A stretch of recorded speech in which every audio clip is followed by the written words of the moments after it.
Meg's wish. Meghan in a blue funk as royals flock to support Kate's first royal Christmas concert.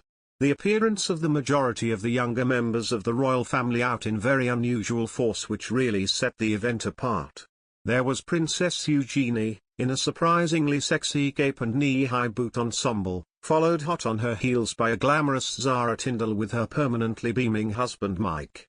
Despite having a 2-month-old baby at home, Princess Beatrice and her dishy Anglo-Italian property developer husband Edoardo Mapelli Mozzi rolled up looking sickeningly happy. That, aside from Peter Phillips, all of William's adult royal cousins rolled up for Kate's big night, and with not even a glass of Waitrose brand sparkling to tempt them, is particularly significant and an unprecedented show of Windsor unity.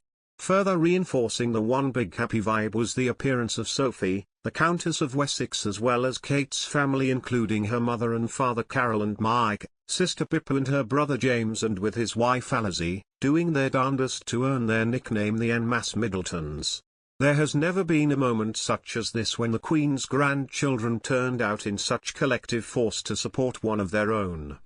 As with everything royal, this is hardly an accident. The last time that William and Kate took part in any sort of formal proceedings inside Westminster Abbey was for the Commonwealth Day service in 2020, which not only constituted Harry and Meghan, the Duke and Duchess of Sussex's final outing as working members of the royal family, but as probably most sour public performance by a clutch of HRHs in history.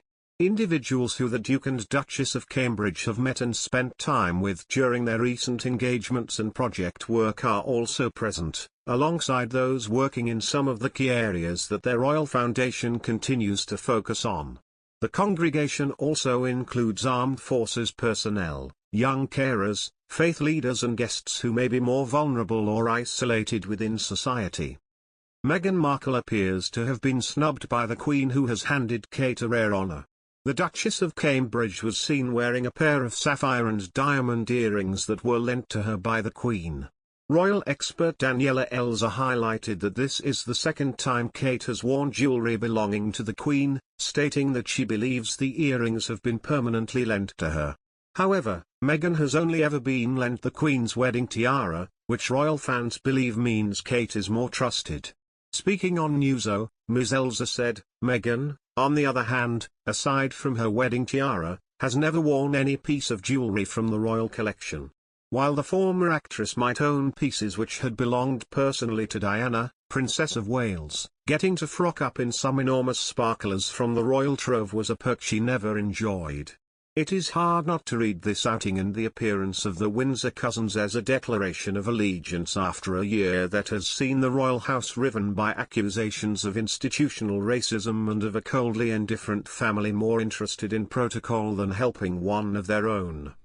The images of William, Kate, Eugenie, Mike and Zara happily chatting inside the Abbey could not be further from the image of the royal house that Harry and Meghan cast via their series of grenade-lobbing media appearances over the course of the year. While the Duchess of Sussex, doe-eyed, recounted her experience of royal life as brutally cold and isolating to Oprah Winfrey, here was a totally and diametrically opposite picture of the Windsors as supportive, loving and shockingly functional.